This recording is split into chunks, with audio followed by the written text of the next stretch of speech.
Hermanos, por favor no ajusten sus dispositivos. Fue que nos quedamos sin luz. Welcome to Puerto Rico. Y además está lloviendo mucho. Pero ya debo grabar y lo voy a hacer si el Señor me lo permite. Y voy a seguir con este compromiso que tengo con ustedes.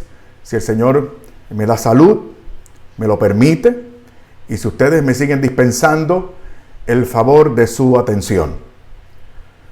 A lo que vinimos. Hoy es lunes de Semana Santa. Nuestra querida Madre la Iglesia nos señala como texto del Evangelio de la misa de hoy. El Evangelio según San Juan capítulo 12, versículos del 1 al 11.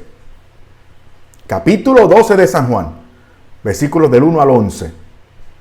En este relato nuestro Señor es ungido con el amor de una mujer llamada María, hermana de Lázaro, en Betania. Y según dice el Señor en este mismo relato, ese ungimiento se da para prepararlo para su sepultura. Vamos a aclarar unas cositas, por lo menos dos, antes de entrar en materia. Hubo dos unciones del Señor en ocasiones distintas. La primera fue al comienzo de su ministerio público en Galilea, según se narra en el capítulo 7 de Lucas. Y la segunda unción fue al final de su vida aquí en Betania, según lo relata este evangelio. Escuchen, este relato de San Juan es el mismo que se relata en Mateo capítulo 26 y en Marcos capítulo 14. Para comenzar por ahí. Un segundo punto en esta introducción sería, aquí en San Juan el acento, hermano, y el ambiente es muy personal. Muy personal, comenzando por el hecho de que se mencionan a los personajes por su nombre. Y por la gran amistad y confianza que permea en este relato. Así que ya nos podemos dar cuenta, ustedes y yo, de que para nosotros también, dejándonos llevar por este ambiente personal de confianza íntimo que permea en el relato, pues nosotros también tendremos que hacer unas aplicaciones muy personales, digamos íntimas, si lo quieren postular en esos términos. Entonces, vamos pues a ubicarnos nosotros mismos en esta narración. Vamos a ubicarnos nosotros mismos en esta narración. Ubíquese, hermano mío, ubíquese, hermana mía. Mire, podemos pertenecer a uno de estos tres grupos, que son tres grupos que se dan en esta narración. Usted puede ubicarse, por ejemplo, con los amigos del Señor. Versículos del 1 al 3, los amigos del Señor. Usted se puede ubicar e identificar con los enemigos del Señor. Versículos del 4 al 10. Y usted se puede identificar con el tercer grupo, los que se acercan al Señor. Estamos en Semana Santa, todavía hay tiempo. Usted se está acercando. Vamos a pedirle a Dios nuestro Señor que esta Semana Santa no sea ni culmine como cualquier otra. No, que esta Semana Santa marque el inicio del resto de su vida en comunión con Dios nuestro Señor. Alabado sea Jesucristo. Así que vamos con el primer grupo, los amigos del Señor. Leamos los dos primeros versículos. Recuerden que estamos con el grupo ahora, los amigos del Señor. A ver si ustedes y yo estamos ahí. Jesús, dice el versículo primero. Jesús, 6 días antes de la Pascua, marchó a Betania, donde estaba Lázaro, al que Jesús había resucitado de entre los muertos. Versículo 2. Allí le prepararon una cena. Marta servía, la otra hermana de Lázaro, Marta servía, y Lázaro era uno de los que estaba a la mesa con él. Noten, hermanos, noten de estos dos versículos. Por lo menos vamos a tomarlos como causa para hacer la siguiente reflexión. Noten que no se dice nada de las experiencias o de la experiencia de Lázaro mientras estuvo muerto. Porque en definitiva hay cosas que no se cuentan en el Santo Evangelio, ni en las Sagradas Escrituras, ni en la revelación tampoco. Hay cosas que Dios nuestro Señor no ha querido revelar. Hay cosas que Dios nuestro Señor las ha dejado en el misterio. Las ha reservado para después. O no están disponibles para nosotros, pues porque Él lo ha querido así o porque no nos conviene. Qué sé yo, es el pensamiento de Dios, es el programa de Dios, es el plan de Dios. Miren, hermano, hay cosas que yo sé temas y cuestiones que nos generan cierta curiosidad y queremos saber. No tomen esto como un regaño, por favor, porque es una condición humana. Después que la curiosidad, hermano, no degrade en vicio, no hay problema, siempre y cuando esto sea una motivación para auscultar, para aprender, para profundizar.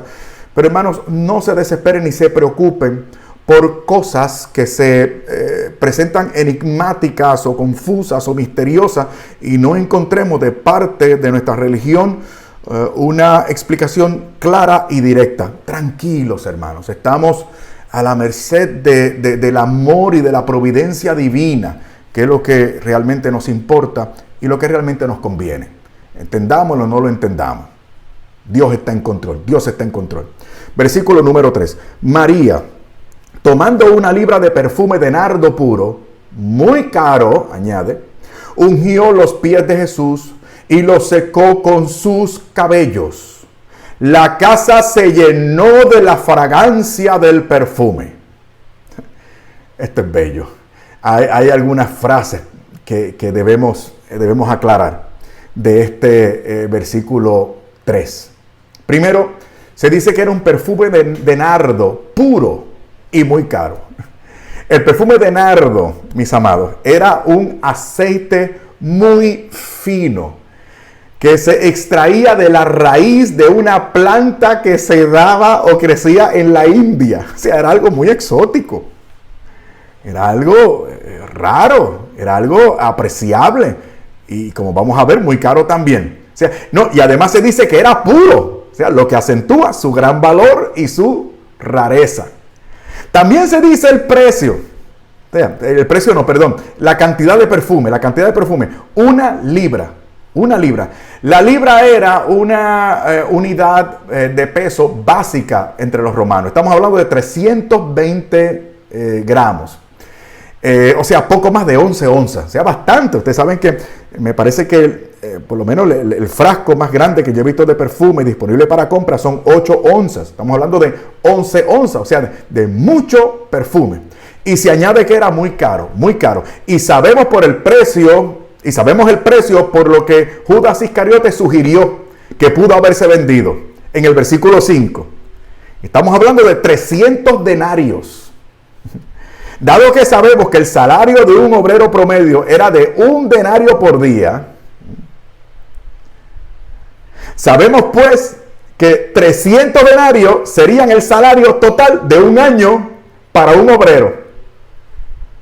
O sea, el perfume valía lo que podía ganarse un obrero en un año completo, hermanos. Esto es una fortuna. No, y añade el versículo que María ungió los pies del Señor Jesús y los secó con sus cabellos. ¡Qué gesto! Miren, hermanos, aquí lo que hubo fue un retumbe entre el perfume, por un lado, el cuerpo del Señor, los cabellos de María y el resto de la casa y los que estaban en la casa. ¡Qué maravilla! O sea, el perfume era propiedad de María. María vierte el perfume, se desprende del perfume. Y ese perfume, la sustancia del perfume, toca los pies del Señor Jesús. Esto indica no solamente el desprendimiento de María, sino la humillación de María frente al Señor. Claro, y todas las demás gratitudes que vienen de la humildad. Sí, a los pies del Señor, humildad, reconocimiento. Él es el Maestro, Él es el Señor. Hemos visto su poder, hemos participado de su gloria, hemos pregustado su gloria. Y estamos agradecidos. Entonces, la sustancia del perfume en el cuerpo del Señor. ¿Okay? Luego ella seca, enjuga los pies del Señor con sus cabellos. Hermano, es bueno saber la cultura y las costumbres de la época. El cabello de una mujer implicaba su dignidad. O sea, cómo lo tenía recogido. Por lo general, no suelto, sino recogido, y ella abre su cabello, ella muestra su cabello, se pega a los pies del Señor y comienza a enjugar con una parte de su cuerpo que denota dignidad. O sea, mi dignidad yo la pongo a los pies del Señor y me desprendo de algo. Y esto de lo cual me desprendo sirve de testimonio para los que perciben el olor del perfume en toda la casa. Esto es maravilloso. Yo no sé si ustedes captan, mis hermanos queridos, las implicaciones que esto tiene. Unas implicaciones magníficas. O sea, el perfume que nosotros podemos vertir en los pies del Señor, en un gesto de humildad, es algo que eventualmente todos pueden captar. Y eso que la gente puede captar de ese ejercicio de piedad nuestro, de humillación, de seguimiento del Señor Jesús, es un acto de presencia de la gracia divina. Es un acto de testimonio, mi hermano querido. Qué bello. Y la casa se llenó de su perfume. María desparramó todo el perfume. Juan es el único que menciona este detalle, quiero que sepan. Y este detalle unido a la familiaridad del contexto que permea en este pasaje. Y por otro lado, si sabemos la gran amistad de los personajes, entonces debemos tomar este hecho como una gracia de esa casa en particular. De igual manera puede pasar con usted y conmigo. Esta relación personal con el Señor es algo que redunda y repercute en beneficio para los nuestros. O sea, los primeros que captan el perfume, la fragancia que sale de esa interacción nuestra con el Señor, los primeros que la perciben o deberían percibirlo son los nuestros. Qué maravilloso. Recuerden que hay un principio de la moral católica que dice que toda expresión de caridad tiene que darse con los nuestros primero. Y el primer ejercicio de esa expresión de caridad con los nuestros puede ser el testimonio. La participación de nuestro modelo para promovernos en la fe. Qué maravilloso. Ese perfume, hermanos míos, también es tipo del amor, ¿Tiene usted y tengo yo perfume para ungir al Señor? Seguro que sí, seguro que sí. Tenemos un nardo valiosísimo. Ese nardo valiosísimo es el resto de nuestra vida. Y el frasco que contiene eso es el corazón. Vamos a vertir nuestro corazón en los pies del Señor, entregándole nuestra vida para que nuestra vida sea fragancia que anuncia la presencia de Dios en nuestra casa, a los nuestros. Alabado sea Jesucristo. Miren, la segunda carta del apóstol San Pablo a los Corintios, capítulo 2, versículos 14 y 16. Síganme, hermano, este texto es importante y tiene que ver, ya verán. Repito, segunda de Corintios, capítulo 2, versículos del 14 al 16, dice: pero gracias sean dadas a Dios, que siempre nos hace triunfar en Cristo, y por medio de nosotros manifiesta el aroma de su conocimiento en todo lugar. Porque somos para Dios el buen olor. ¿Ve cómo ese perfume es tipo de nosotros, de nuestra vida, de nuestra piedad, de nuestro testimonio? Y por medio de nosotros manifiesta el aroma de su conocimiento en todo lugar. Porque somos para Dios el buen olor de Cristo.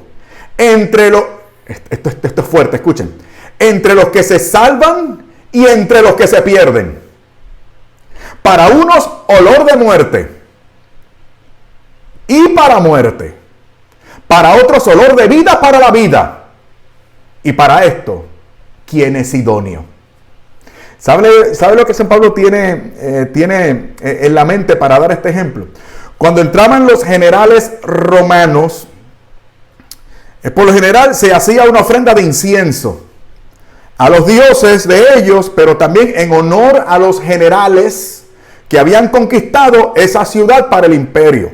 Entonces, el olor de la fragancia del incienso anunciaba vida a los romanos que habían logrado la conquista de esa ciudad.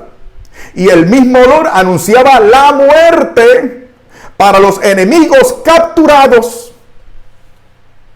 ¿Se dan cuenta? El mismo olor anunciaba vida para uno y muerte para otros. Y ustedes van a ver, se desprende del relato también. El olor de nuestra vida, si es un olor fragante, que haga honor a nuestro Señor Jesucristo, va a molestar a algunos, porque es olor de muerte, porque le estamos testificando. O sea, somos la luz que disipa las tinieblas que están metidos. Y les revelamos con nuestra luz, que es la luz de Cristo, su fealdad y su condición mala delante del Señor. Pero también tenemos el segundo grupo al cual podríamos pertenecer. Seguro, los enemigos del Señor. Los enemigos del Señor. Mire, versículos 4 y 5 dice, y el sexto también, vamos a leerlo. Dijo Judas Iscariote, uno de los discípulos, el que lo iba a traicionar: ¿por qué no se ha vendido este perfume por 300 denarios y se ha dado a los pobres? Y aclara el versículo 6. Pero esto lo dijo no porque él se preocupara por los pobres, sino porque era ladrón. Y como tenía la bolsa, se llevaba lo que echaba en ella. 300 denaritos, my friend. Mucho dinero. Y él entonces tomaba su tajada, su porción, extraía de la bolsa. Miren, de la misma manera, los que censuran hoy, con un tono de actitud caritativa de misericordia, la piedad sincera de otras personas, están condicionados o actuando bajo la influencia del espíritu de Judas. Hay que decir las cosas como son, hermanos. O sea, con un tono de caridad, de aparente caridad y de misericordia, para que no se le rinda el honor a Dios nuestro Señor por la gran virtud de la religión, que es satélite de esa virtud capital necesaria, que es la justicia. Entonces, no pueden ver una expresión sincera de piedad, que es distinto a la hipocresía farisaica. Entonces, hermanos, cuidado con los fariseos por un lado, o sea, con la hipocresía religiosa. Y por otro lado, cuidado con los Judas, es decir, con la solidaridad hipócrita. Y esto no se puede decir con sentido de superioridad o de victoria, porque todos tenemos un Judas a flor de piel o un fariseo a flor de piel. En nosotros, los católicos conservadores, tenemos el peligro de que aflore el fariseo y que comencemos a practicar esta santa religión no a partir de un condicionamiento interior de gracia y de comunión con Dios, sino para quedar bien, para impresionar o por cumplir con la formalidad. Y por otro lado, hay personas que para no comprometerse con Dios nuestro Señor, trabajando para Dios nuestro Señor, para promover el evangelio, para servir en la iglesia, entonces se van por otro lado. No, lo que importa es que me porte bien, lo que importa es que haga el favor, lo que importa es que no dañe a nadie. Parece mentira que mucho tiempo, dicen algunos, ¿qué hacen las monjas orando? Que se vayan a atender a los niños, que se vayan a enseñar, que salgan de la clausura. Y miren cómo estamos. Mucho cuidado, mis hermanos. Aquí todos estamos cortados con la misma tijera, en el sentido de que todos corremos riesgos. Es necesario estar muy pendiente, con un gran sentido de humildad. Por eso es que los católicos que practicamos esta religión, por lo general, hacemos un examen de conciencia todas las noches, hermanos queridos. Vamos a hacerlo, vamos a aprovecharlo esta Semana Santa y vamos a ver en qué grupo estamos nosotros. Y vamos a ver cómo podemos mejorar la actitud. O sea, esto no le estamos diciendo para que usted se sienta mal. Digo, nos sentimos mal si estamos mal. Pero no lo hacemos para que se quede ahí, sino para que nos impongamos, para que adelantemos, para que corrijamos, para que mejoremos en nuestra relación con Dios nuestro Señor. Versículo 7. Entonces dijo Jesús: dejadle que lo emplee para el día de mi sepultura. María, con su amor y piedad, inconscientemente prepara con ella, con su alta dignidad, la sepultura del Señor. ¿Me siguen? Mientras que Judas, con su egoísmo y su dureza, inconscientemente también se convierten en la causa de la muerte misma del Señor. Entonces, una con su piedad honesta y sincera y humilde, dispone para la sepultura digna del Señor, y otro con su egoísmo y con su dureza de corazón, dispone para la muerte del Señor. Para que ustedes vean cómo son las cosas de la vida, mis amados. Por eso es que es bueno que nos ubiquemos, queridos míos. Vamos a ubicarnos, por favor. Vamos a ubicarnos. Miren, mis amados, las palabras del Señor, las palabras del Evangelio son eternas. Él es el mismo ayer, hoy y por siempre. Por eso es que es necesario, hermano, especialmente en este momento crítico de Semana Santa, que nos ubiquemos, que nos identifiquemos con el Evangelio, con los personajes del Evangelio, con las actitudes que se expresan en el Evangelio. Porque los hechos y dichos del Evangelio fueron hechos y dichos hace 2000 años atrás, han sido hechos y dichos durante estos 2000 años. Actualmente, mientras yo estoy grabando esto y cuando usted lo escuche, seguirán siendo hechos y dichos.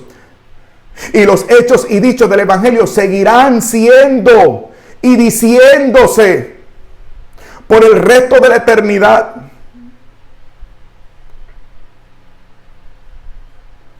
Entonces, en cuanto al examen de conciencia que se nos viene encima,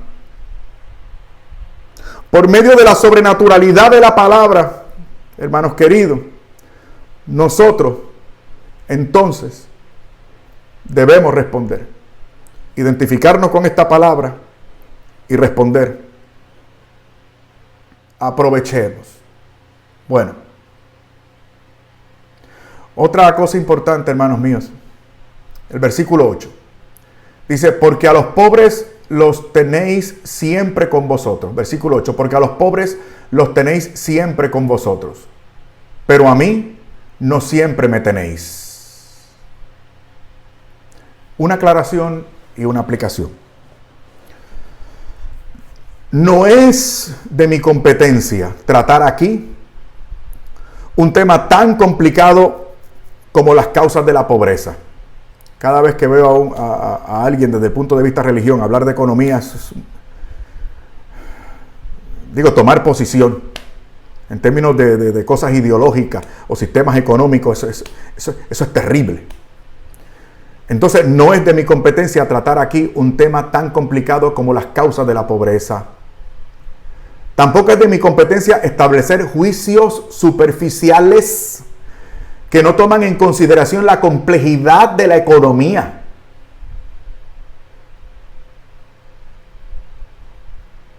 Tampoco es de pertinencia mía hablar de la traición de los que a veces se presentan como defensores de los pobres. Yo lo que quiero es traer una enseñanza práctica a partir de este versículo. Una enseñanza práctica a partir del versículo 8. Y él aquí. Aprovechemos a los nuestros mientras están con nosotros, porque un día se van a ir. Aprovechémoslo. Esa esposita que tanto nos instó para que echáramos para adelante. Esa madrecita nuestra, siempre hablando mucho, repitiendo lo mismo, regañando. ¿Por qué lo hacen? Ese papá nuestro que se desvivió, y a veces nos enfocamos en lo negativo y le señalamos los errores y no aprovechamos la bendición de tenerlos con nosotros. Aprovechemos, hermanos, saquemos provecho de la presencia de esas personas. Rindamos honor a esas personas que han sido buenas, que han contribuido, que han estado con nosotros, que nos han amado. Juzguémoslos a ellos por el amor, no por sus errores, no por sus insistencias, no por sus regaños, no por sus acosos, sino por lo que los motivó a ser tan insistente con nosotros, tan inquisitivo con nosotros en muchas ocasiones, tan exhortantes con nosotros. Eso fue el amor. Así que esa es la enseñanza que sacamos de este versículo 8. Aprovechemos a los nuestros mientras están con nosotros. Versículo número 9. Una gran multitud de judíos se enteró de que estaba allí. Y fueron no solo por Jesús, sino también por ver a Lázaro, al que había resucitado de los muertos. Escuchen qué interesante. Aquí este grupo de curiosos está en el grupo de los enemigos del Señor. No está en el grupo de los amigos, ni de los que se van a acercar luego. Próximamente lo veremos. No. Está en el grupo de los enemigos del Señor. O sea, es como en esta Semana Santa el Señor a usted lo está llamando. Lo está llamando con cuerdas de amor, mostrándole lo que ha sido capaz de hacer por usted, por el bien de usted, por amor a usted y por gracia, porque usted no lo merece. Y el Señor le está anunciando su amor y se lo está ofreciendo, y usted dice: un día de esto lo voy a pensar. Cuando usted dice un día de esto lo voy a pensar, usted acaba de decir no. Qué pena, qué pena, qué pena. Mateo capítulo 12, versículo 30. Escuche, si usted de lo que está diciendo un día de esto lo voy a pensar, es que esto es una cosa importante, yo soy una persona responsable, lo voy a pensar. Mire lo que dice para usted el Evangelio según San Mateo, el Espíritu Santo, a través del Evangelio según San Mateo, capítulo 12, versículo 30, dice el Señor.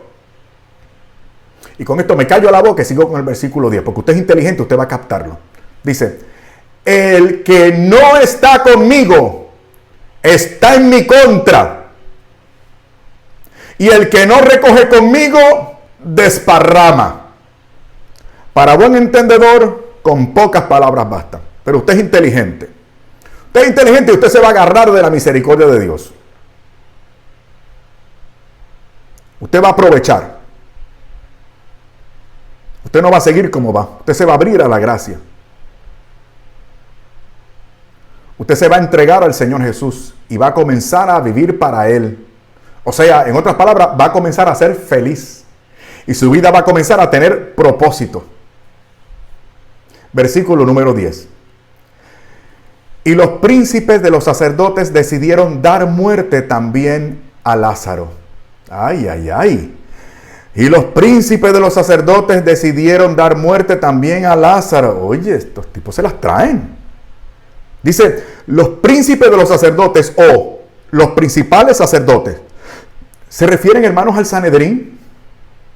Lo estudiábamos hace 2 días atrás. ¿Se refieren al Sanedrín? Al Sanedrín, que había sentenciado la muerte del Señor y que habían requerido además que le dieran información, que se les unieran delatores, que le dieran información acerca de los pasos del Señor. Lo estudiamos hace 2 días atrás en el Evangelio según San Juan capítulo 11. Es más, lo voy a poner, este video donde se narra eso, lo voy a poner en la descripción del video. Por favor, refiéranse a la descripción del video cuando termine esto, y allí entonces se conectan con este otro video, para que vean cómo les hablamos del Sanedrín, cómo ellos maquinaban todo esto, y cómo ellos ya desde antes habían sentenciado y establecido la causa de la muerte del Señor y la condena del Señor. Bueno, ok. Pues esos mismos que ahora deciden la muerte de Lázaro, porque no se trata, hermano, no se trata de ir en contra de la causa del Señor. Ok, Fernando, córtate esto aquí Y vamos a comenzar con el versículo 10. Voy a citarlo. Versículo 10. Dice así: y los príncipes de los sacerdotes decidieron dar muerte también a Lázaro. Vayamos por partes. Aquí habla de los príncipes de los sacerdotes, o sea, los principales sacerdotes. Hermano, se refieren al Sanedrín, a los miembros del Sanedrín. ¿Se acuerdan en el capítulo 11 de San Juan, según lo estudiamos hace 2 días atrás, que habían sentenciado la muerte del Señor y que habían requerido también la presencia de delatores que anunciaran los pasos del Señor para poderlo apresar y ejecutar la pena que ya ellos habían dictado? Pues escuchen, son esos mismos los que ahora también deciden la muerte de Lázaro. ¿Saben por qué? Porque no se trata de ir contra la causa del Señor solamente, sino también de ir en contra de todo lo que testifiquen de la causa del Señor. Entonces, no nos extrañemos de que el mundo esté contra nosotros, porque nosotros somos testigos.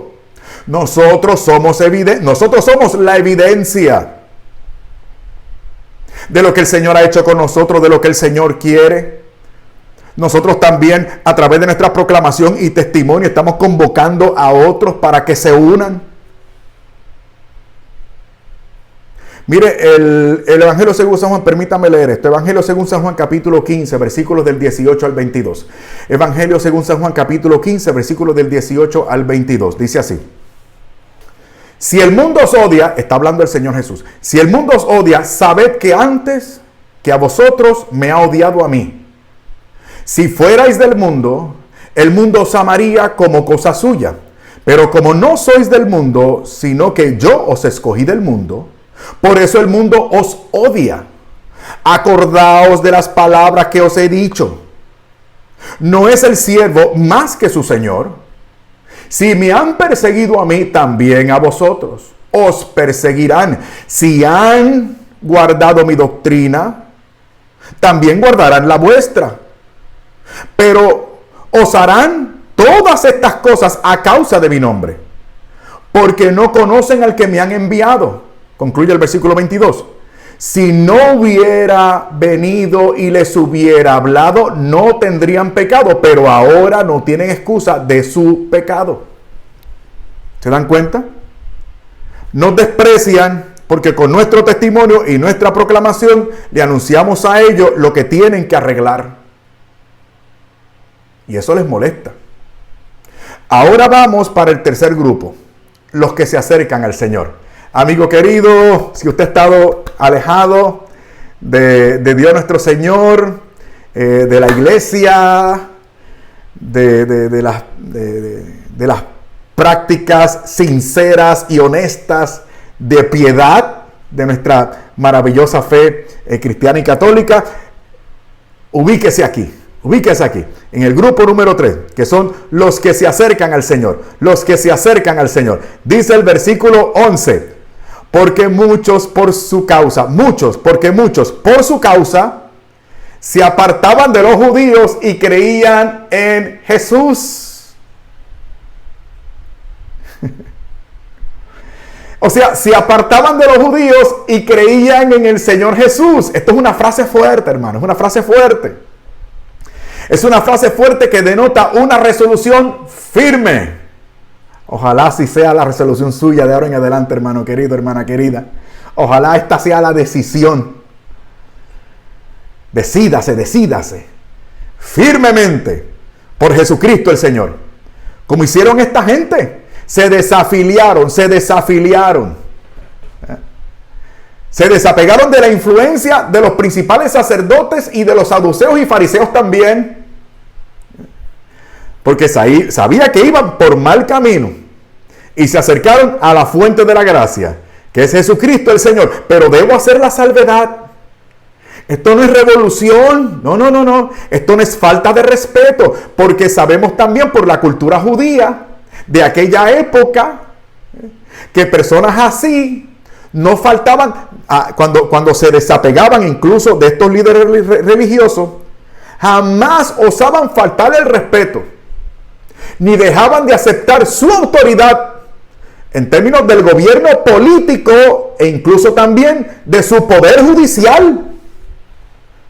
No estamos hablando de alejarnos del mundo, de enajenarnos de la realidad, ni mucho menos, ni de despreciar a otras personas. Nosotros estamos despreciando a los pecadores, amamos a los pecadores. Nosotros nos alejamos de ambientes que podrían generar pecado, fuente de tentación y por lo tanto peligro para pecar. Nos alejamos, no porque tengamos nada en contra de la gente, amamos a la gente, respetamos a la gente,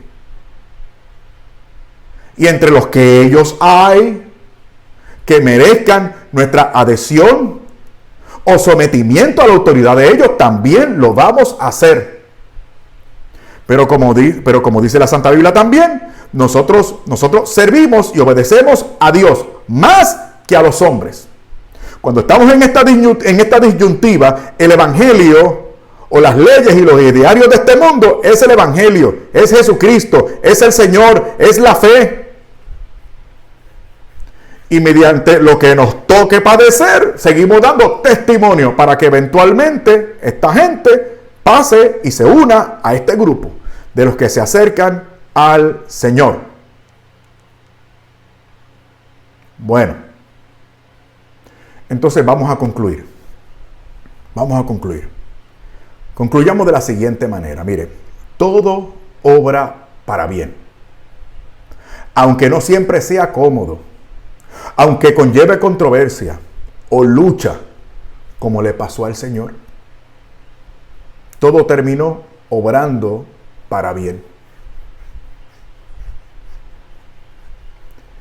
Por eso me llama la atención que en la misa de hoy, la liturgia de la misa de hoy, haya puesto como salmo responsorial el Salmo 27. Me llamó mucho la atención, porque este Salmo 27 marca la actitud de Jesucristo en todo esto.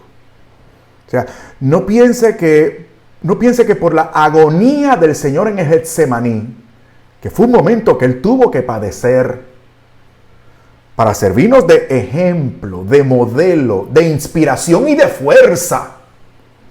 No vayan a pensar que eso fue lo que le pasó al Señor siempre. Lo que imperaba en los ánimos del Señor es lo que reproduce la misa de hoy en el Salmo responsorial. Por eso es que es el Salmo responsorial. Y quiero terminar con ello, porque esta es la sintonía que a través de este Salmo responsorial nos quiere dar nuestra Madre la Iglesia. Es uno de mis salmos preferidos, hermanos. Con esto concluimos. Escuche. El Señor es mi luz y mi salvación. ¿A quién temeré? El Señor es el refugio de mi vida. ¿De quién tendré miedo? Cuando se acercaban malhechores, ¿se acuerdan los enemigos? Cuando se acercaban malhechores para devorar mi carne, mis opresores, mis enemigos, ellos tropiezan y caen. Aunque acampe contra mí un ejército, Roma, mi corazón no teme. Aunque se levante contra mí la guerra de los míos propios, me siento seguro. Una cosa pido al Señor, una sola cosa nada más. Con eso se conforma el salmista. Con eso se conformaba el Señor. Esa es la actitud que queremos imitar. Una cosa pido, esta solo busco. Escuchen. Habitar en la casa del Señor todos los días de mi vida. En espiritualidad, la casa del Señor es su presencia, su presencia. Una sola cosa quiero. Lo demás no importa, el ejército, los enemigos que vengan a devorarme, que planifiquen una guerra contra mí, me tiene sin cuidado porque yo solo quiero una cosa. De una cosa me fijo, a una cosa aspiro y a eso nada más dice aquí. Habitar en la casa del Señor, estar en su presencia todos los días de mi vida, para gozar de las delicias del Señor y contemplar su templo. Él me esconderá en su tienda en los días aciagos. Me esconderá en lo secreto de su morada, donde está el tesoro, lo más valioso. Me subirá a lo alto de una roca. Alabado sea el Señor, bendito sea su nombre. Entonces será exaltada mi cabeza sobre los enemigos que me cercan. Ofreceré en su morada sacrificios jubilosos. Cantaré y entonaré salmos a su nombre. Esta Pascua, aleluya, gloria a Dios. Yo sé que no es litúrgicamente correcto que yo esté. Se supone que yo estoy inmerso en la contemplación de la Semana Santa y de los misterios, de lo que corresponde a la humillación del Señor, hermanos. Pero es que yo sé que lo que me espera es la gloria. Por eso pasamos esto, hermano. Esto que estamos pasando, lo pasamos con paciencia y hasta con alegría y gozo. Porque el gozo del Señor, lo hemos enseñado aquí, es una disposición del estado interior que tenemos de armonía, de sosiego y de paz, sin importar lo que pase en el exterior. Qué lindo. Dios les bendiga, mis hermanos. Perdonen, nos quedamos sin luz, pero nada, estamos bien. Lo importante es el mensaje y que gracias a la oscuridad, pues, no vean a un tipo tan feo ni demacrado como yo. Nada, Jesucristo el Señor es bello, es hermoso. Se dejará desfigurar por nuestra causa, pero resurgirá victorioso y más hermoso y más potente que nunca antes, para mediar por nosotros y a nuestro favor allá en el cielo, donde nos está esperando, haciendo morada para nosotros. Bendito sea su nombre. Gracias, hermanos. Compartan el video, por favor. Dios les bendiga.